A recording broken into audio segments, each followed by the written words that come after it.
meskipun hadisnya seperti ini, tapi kan katanya si fulan seperti ini, Ustaz. Gak bisa.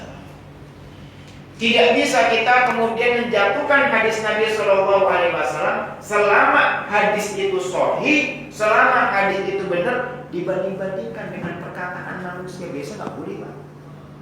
Pernah, Pak, suatu hari Abdullah bin Abbas duduk-duduk bersama sahabat. Mana coba yang paling baik? Haji tamattu. Kan kalau haji itu ada 3, Pak. Niatnya itu ada 3. Tinggal kita mau pilih yang mana. Bisa tamattu, bisa qiran, bisa ifrad. Cuman kalau orang Indonesia itu kebanyakan tamattu, karena memang enak, Pak. Dari sini gak usah pakai ihram. Nanti biasa ke Madinah dulu tuh. Mungkin bapak-bapak yang udah pernah, ya semoga yang belum daftarkan. Apalagi insya Allah nih perkembangan perluasan haram ini semakin diperbanyak kotanya. Kalau tamattu itu, Pak, dari sini biasanya ke Madinah dulu tuh. Madinah, nanti Madinah 40 hari ya. 40 hari, enggak perlu 10 hari, 10 hari baru ke Mekah. Tinggal umroh. Selesai umroh pakai baju biasa, nanti tinggal nunggu masa haji. Kecuali kadang-kadang kalau udah gelombang yang kedua itu, yang langsung ke Mekah, itu biasanya mereka ngambil ifrad. Ngambil ifrad dari sini, mungkin ada yang sudah pakai ihram, atau nanti pas di pesawat dikatakan kita udah sampai Yalamlam, segera ngambil manasik mikot, pakai mereka ihram. Ada lagi yang qiran. Ini qiran sama ifrad hampir sama. Nah, para sahabat mengatakan, oh yang paling utama itu tamattu, qiran, ifrad. Abdullah bin Abbas mengatakan, enggak, tamattu yang paling afdol. Kenapa? Memang hadis Nabi Shallallahu Alaihi Wasallam. Makanya kenapa kok di Indonesia itu banyak tamattu? Memang yang paling afdol itu tamattu, paling baik lah tamattu seperti itu. Wah enggak, Abu Bakar sama Umar lebih pendapatnya qiran sama ifrad. Apa katanya Abdullah bin Abbas? Padahal dikatakan, saya katakan tamattu lebih afdol karena hadis Nabi seperti ini.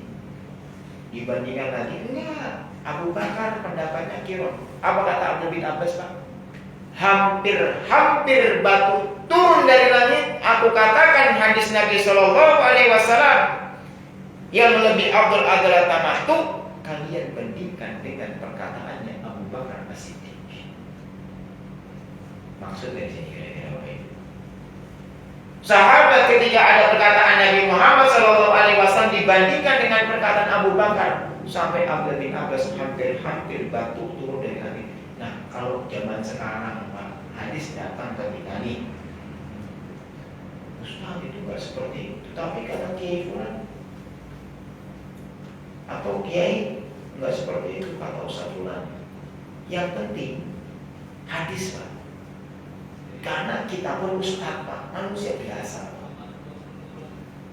Apalagi udah akhir zaman, tetap kebanyakan itu kadang tuh hawa nafsu dulu, Pak. Makanya Pak, hadis Nabi dulu muliakan sudah. Kalau memang ada hadis Nabi Shallallahu Alaihi Wasallam yang sahih, ambil sudah. Jangan kemudian dipertentangkan dengan perkataan siapapun. Dan memuliakan Nabi, Pak, ya. Konsekuensi dalam hadis itu diantaranya adalah menghormati perkataan Nabi. Ketika di kubur Nabi, Pak, ketika di Masjid Nabawi, tolong, Pak, mohon maaf nih, bercanda itu tolong dijaga adabnya. Imam Malik loh, Pak, Imam Malik. Kalau Imam Malik, Pak, setiap masuk Masjid Nabawi, Ibu, nggak pernah Imam Malik naik ke atas keledai. Pernah ditanya, ya Imam, kenapa kau masuk ke Madinah kok nggak pernah naik di atas keledai? Apa kata Imam Malik? Saya malu dengan kuburnya Nabi Sallallahu Alaihi Wasallam. Nabi ada di dalam tanah, sedangkan saya di atas naik keledai. Imam itu, Pak.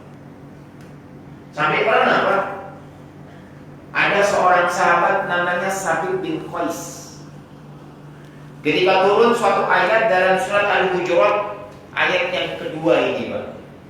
Allah mengatakan, Ya ayyuhalladzina amanu la tarfa'u aswatakum fawqa sautin nabi.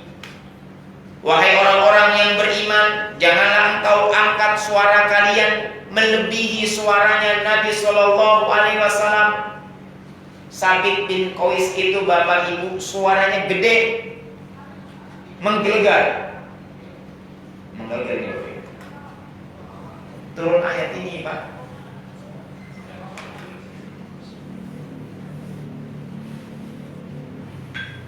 Turun ayat ini, bapak ibu. Yang dilakukan oleh Sabit bin Qais murung diri, Pak, di dalam rumah, Pak. Pagi, siang, sore nangis. Kenapa? Karena takut kalau seandainya Al-Quran ini teguran untuk dirinya, karena suaranya keras.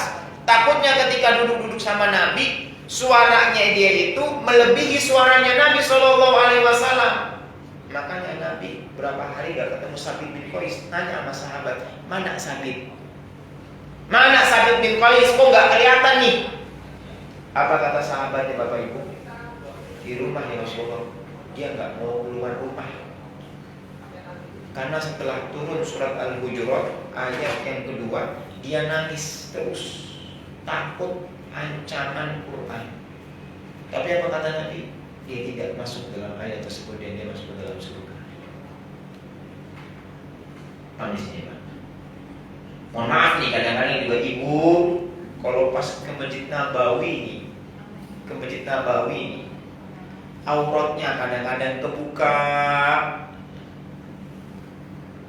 Kadang juga kalau pas ke Masjid Nabawi